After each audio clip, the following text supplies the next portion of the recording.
Welcome to our channel. నేను ప్రశాంత్. ఈరోజు మనతో పాటు ఉన్నారు డైట్ స్పెషలిస్ట్ వినయ్ కుమార్ గారు మనతో పాటు ఉన్నారు. హాయ్ అండి. నమస్తే.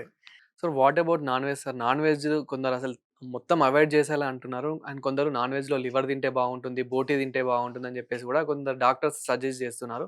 సో మీరేం సజెస్ట్ చేస్తారు నాన్ వెజ్‌లో తినడానికి? నాన్ వెజ్ అయితే నేను అబ్సల్యూట్‌లీ ఓకే అండి. హ్మ్. తినొచ్చు. ఏదైనా తినొచ్చు. స్పెసిఫిక్‌గా ఇదే తినండి, లివరే తినండి, హ్మ్. బ్రెస్టే తినండి అదేం లేదు.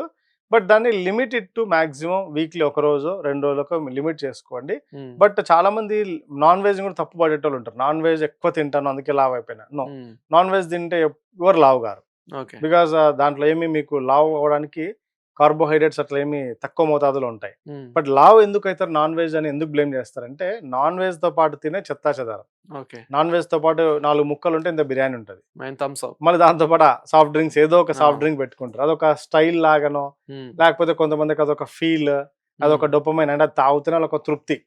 ఆ బిర్యానీ తిన్నప్పుడు అది తాగకపోతే వాళ్ళ కడుపులో ఉబ్బరం లాగా అనిపించడం ఏదో అవును. ఒకటి ఉంటది. అట్లా తాగే వాళ్ళుంటారు. దానివల్ల డ్యామేజ్ అయితుంది తప్ప బాడీ హ్మ్. ఒబెస్ అవ్వడమో, హార్మోన్ డిస్రప్షన్ జరుగుతది తప్ప నాన్ వెజ్ తినడం వల్ల కాదు. ఆ! అండ్ చూజ్ క్వాలిటీ అని చెప్తా అంతే. ఎక్కడ పడితే అక్కడ తినడం కాకుండా బికాజ్ మనం ఇప్పుడు చాలా చూస్తుంటాం న్యూస్. హ్మ్. సో వాళ్ళు కుళ్ళిపోయినవి కావచ్చు, ప్రిజర్వ్ చేసినవి, స్టోర్ చేసినవి, ఫ్రీజ్ చేసినవి. సో ఇంట్లోనే చేసుకోండి హ్యాపీగా, హెల్తీగా. సో ఈట్ నాన్ వెజ్ అలవాటు ఉన్న వాళ్ళు హ్యాపీగా తినండి. ఓకే. పూర్తిగా వెజిటేరియన్‌గా మారిపోండి అని నేనేం సజెస్ట్ చేయను. అది మీ ఇష్టం. సార్ మీరు స్టడీ చేసిన కేసుల్లో చాలా ఎక్స్‌పీరియన్స్‌డ్ కేస్ అంటే ఏం చెప్తారు సార్? అంటే everything is a different case అనే చెప్తా నేనైతే. హ్మ్. కామన్‌గా అట్లా ఏమి ఉండదు. బికాజ్ ఒక్కొక్కరి లైఫ్ స్టైల్ వేరుంటది. వాళ్ళ ఫుడ్ హ్యాబిట్స్, హ్మ్. వాళ్ళ స్ట్రెస్ ఫ్యాక్టర్ అన్నీ వేరుంటది. నాకు ఐ హావ్ రీసెంట్ కేస్ అని చెప్పొచ్చు. ఒక 1 ఇయర్ అట్లా అయింటుంది. సో, వాళ్ళు family full of doctors. Okay. వాళ్ళకి they have a very big hospital గూడా అనమాట ఇన్ హ్మ్. బెంగుళూరు. సో, వాళ్ళేంటంటే వాళ్ళ ఫ్యామిలీలో ఒక లేడీ వాళ్ళ సిస్టర్ ఏమో అవుతారు హాస్పిటల్ హెడ్‌కి. Okay. So, they couldn't treat her autoimmune problem. Hmm. దానివల్ల చాలా లావయిపోయిందామె. హ్మ్. అంటే ఆమె లైఫ్ దే థాట్ ఇంక అంతే ఆమె లైఫ్. ఒక మ్యారేజ్ ఉండదు, ఏముండదు అన్నట్టుగా డిసైడ్ అయిపోయినారు. చాలా ఒబేస్ అయిపోయింది. చాలా హెల్త్ ఇష్యూస్. సో, సమ్‌హౌ వాళ్ళ హాస్పిటల్‌లో పనిచేసే ఒక డాక్టర్ ద్వారా వాళ్ళు they got to know me. So, okay. నేను వర్క్‌డ్ ఆన్ హర్. ఒక 3, 4 మంత్స్ టైమ్ తర్వాత ఆమెది అస్టానిషింగ్ అనమాట. అంటే వాళ్ళసలు ఇమాజిన్ గూడా జేసుకోలేదు. ఆమె అట్లా మారిపోతది. హ్మ్. ఆమె ఆటో ఇమ్యూన్ డిజార్డర్ గూడా అంత చానా తగ్గిపోతది. బికాజ్ వాళ్ళ ఫ్యామిలీ డాక్టర్స్ అంతా కూడా చాలా ప్రయత్నాలు జేసి, చాలా మెడిసిన్ చాలా చోట్ల చాలా డాక్టర్స్‌కి చూపించారు. అన్నీ జేసినా మెడిసిన్ పైనే ఉంటూ రోజు సఫరింగే. హ్మ్. లైఫ్ పట్ల డిప్రెషన్‌లోకెళ్ళిపోయింది. నా లైఫ్ ఏమి ఇట్లా అయిపోయింది అని. హ్మ్. అలా అన్ని రకాలుగా. బట్ ఇప్పుడు తన ట్రాన్స్‌ఫర్మేషన్ గానీ, తన అంటే బిఫోర్, ఆఫ్టర్ జూసుకుంటే వాళ్ళ ఇంట్లో వాళ్ళు గూడా నమ్మలేని హ్మ్. కండిషన్‌లోకెళ్ళిపోయిందామె. అదే సార్ అంటే మీరు without medicine diet yes. Follow చేయమని చెప్తారు కాబట్టి అసలెలా సార్ అది? సీ మన దగ్గర ఉన్న అంటే అద్భుతమైన వరమేదే అండి. ఎస్పెషల్లీ ఇండియన్స్‌గా మనం చాలా ప్రౌడ్ ఫీల్ అవ్వాలని చెప్తా. ఎందుకంటే మన హ్మ్. దగ్గర ఇండియాలో దొరకని అట్లాంటి ఫుడ్స్ ఏమీ లేవు. ఓకే. అంటే వెదర్ యూ టేక్ హెర్బ్స్ విషయంలో తీసుకోండి, స్పైసెస్ విషయంలో తీసుకోండి. మన ఇల్లే ఒక మెడికల్ షాపు. చానా పెద్ద మెడికల్ షాపు. ఎస్పెషల్లీ వంటగది. హ్మ్. మనం దాన్ని నెగ్లెక్ట్ జేసి మనం బయట చెత్తా చెదారం తెచ్చుకుంటున్నాం. యాహ్! ప్రతి దానికి మన కిచెన్‌లోనే రెమెడీస్ ఉన్నాయి. మన హ్మ్. ఈటింగ్ హ్యాబిట్స్‌ని మనం right amount of using of spices గావచ్చు, సీజనల్‌కి తగ్గట్టు ఫుడ్ మన పెద్దోళ్ళు ఎప్పుడో చెప్పినారు. ఏ సీజన్‌లో ఆ ఫుడ్స్ మారిపోతాయి. హ్మ్. అట్లా రైట్‌గా తీసుకుంటే ఫుడ్‌ని బ్యాలెన్స్‌డ్‌గా రైట్‌గా వాడుకుంటే మనం ఫుడ్డే మెడిసిన్. వేరే ఏం అవసరం లేదు. సార్ మీరు ఇచ్చే డైట్ ద్వారా డయాబెటిస్ కూడా తగ్గిపోయినాయని చెప్పేసి విన్నాము. యెస్. అదెలా సార్? అసలు డయాబెటిస్ అనేది ఎందుకొస్తుంది? అండ్ మీరు దాన్ని ఎలా ట్రీట్ చేస్తారు? డయాబెటిస్ అన్నది బేసికల్లీ ఒక ఇన్సులిన్ రెసిస్టెన్స్‌లో అదొక పీక్ స్టేజ్ అని చెప్తా. హ్మ్. డయాబెటిస్‌లో అంటే టైప్ 1, టైప్ 2 డయాబెటిస్ అని చెప్తారు బేసికల్ కదా! అవును. సో, టైప్ 2 కేసెసే ఎక్కువ మనకి. టైప్ హ్మ్. 1 కంటే గూడా. సో, దీంట్లో మోస్ట్ ఆఫ్ ద కేసెస్‌లో 90% ఆఫ్ ద కేసెస్‌లో వాళ్ళ పాంక్రియాస్ ప్రొడక్షన్ బావుంటది. బట్ దాన్ని యుటిలైజ్ చేసుకునే కెపాసిటీ సెల్స్‌లో అంటే రెసిస్టెన్స్‌లోకెళ్ళిపోయుంటాయి. హ్మ్. కాబట్టి షుగర్ అలాగే బ్లడ్‌లో తిరుగుతూ ఉంటుంది. అది యుటిలైజ్ కాక సెల్‌లోకి ఎంటర్ అవ్వక.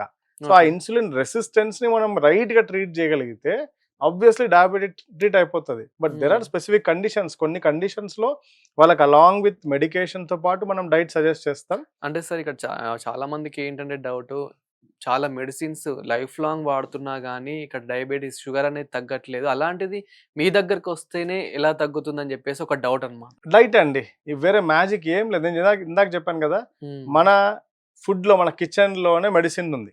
ఓకే. దాన్ని మనం ఉపయోగించుకోవడం లేదు.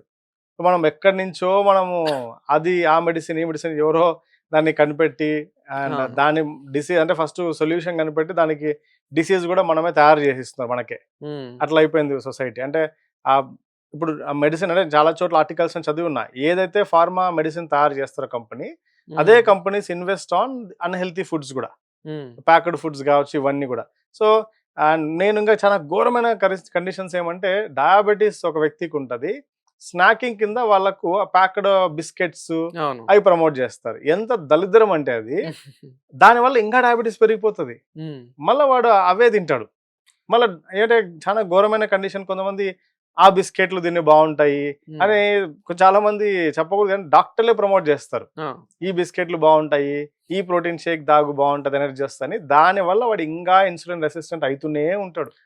సో వాడి మెడిసిన్ డోస్ పెరుగుతూనే ఉంటది. సార్ ఇప్పుడు ఈ షుగర్ ప్రాబ్లమ్ ఉన్నవారు ఎలాంటి డైట్ మెయింటైన్ చేస్తే బావుంటుంది? ఎలాంటి జాగ్రత్తలు తీసుకోవాలి? ఎలాంటి ఫుడ్ తీసుకోవాలి? అది మనం డెఫినిట్‌గా బ్లైండ్‌గా, ప్లెయిన్‌గా ఇది అని మనం డీకోడ్ చేసి చెప్పలేము. ఎందుకంటే ఒక్కొక్కరి నీడ్ వేరుంటది. హ్మ్. వాళ్ళ కండిషన్ వేరుంటది. వాళ్ళ బ్లడ్ రిపోర్ట్స్ చూడాలి. వాళ్ళకసలు ఏ స్టేట్‌లో ఉన్నారు వాళ్ళు. వాళ్ళ ప్యాంక్రియాస్ ఫంక్షన్ కరెక్ట్ ఉందా లేదా? సో, ఇవన్నీ చూసిన తర్వాతనే మనం వాళ్ళకి ఫుడ్ అవన్నీ ఇవ్వచ్చు కానీ, బ్లైండ్‌గా మనం ఊరికే ఈ మీడియా త్రూగా టకాని చెప్పేసామనుకోండి. డయాబెటిస్ వాళ్ళు ఇది తినండి బావుంటది. ఓకే. ఇంత తినండి బావుంటదంటే వాళ్ళ కండిషన్ సమ్‌టైమ్స్ ప్రోటీన్ గూడా వాళ్ళకు ఇవ్వాల్సిన కండిషన్ ఉండదు. హ్మ్. ప్రోటీన్ గూడా తక్కువ ఇవ్వాల్సి ఉంటది. బికాజ్ వాళ్ళ కిడ్నీ ఫంక్షన్ సరిగ్గా ఉండిండకపోవచ్చు. ఓకే. లివర్ ఫంక్షన్ సరిగ్గా ఉండకపోవచ్చు. ప్రొలాంగ్డ్ డయాబెటిస్ ఉన్న వాళ్ళు చాలా ఏళ్లుగా హ్మ్. సో, ఆ డ్యామేజ్ కండిషన్ గూడా వెళ్ళుండొచ్చు వాళ్ళు. సో, హ్మ్. కాబట్టి అది గూడా అప్పుడు ప్రోటీన్ చూసి ఇయ్యాల. ఇప్పుడు ఓకే. నేను బ్లైండ్‌గా ప్రోటీన్ ఇవ్వండి అని జనరల్‌గా చెప్పినట్టుగా వాళ్ళకి డయాబెటిస్ కండిషన్ వల్ల ప్రోటీన్ తిననన్నామనుకోండి. ఆ! అది it may damage their kidney and liver. Hmm. So, కాబట్టి అలా గాకుండా కండిషన్‌ని బట్టి వేరుంటది. అదే. అంటే బ్లైండ్‌గా మీరు నేను ఒకసారి అందరికి చెక్ జేస్తే గాని చెప్పాలి. నేను యాహ్! బ్లైండ్‌గా ఎవరికైనా అదే చెప్తా. హ్మ్. సోషల్ మీడియాలో నా దగ్గరకొచ్చే క్లయింట్స్ నేను సోషల్ మీడియా త్రూగానే చెప్తున్నా. అయినా గూడా ఏం చెప్తానంటే బ్లైండ్‌గా ఏదైనా డైట్ గురించి ఇది తినండి బావుంటది. ఇది హ్మ్. తాగండి బావుంటదంటే బ్లైండ్‌గా ఫాలో అవ్వద్దని నేను చెప్తా. అదే. ఎందుకంటే అది మీ బాడీకి సూట్ అవ్వకపోవచ్చు. హ్మ్. మీ ఫ్రెండ్‌కో, ఫ్యామిలీకి ఎవరికో సూట్ అయ్యుంటది. మీకు సూట్ అవ్వకపోవచ్చు. మీరు ఊకే బ్లైండ్‌గా అట్లా వాడి దానివల్ల ఇంకో సైడ్ ఎఫెక్ట్ వచ్చి ఉన్న ఆరోగ్యాన్ని పాడు చేసుకోవద్దని నేను చెప్తా. మీరంత అవసరం ఉంటే ఎవరికన్నా ఒక ఎక్స్‌పర్ట్‌ని కలవండి. హ్మ్. మీ మొత్తం అనలైజ్ చేయండి. మీ కన్సల్టేషన్ అంతా తీసుకొని, మీ బ్లడ్ రిపోర్ట్స్ అవన్నీ అనలైజ్ చేసిన తర్వాత, then go for a solution with guidance.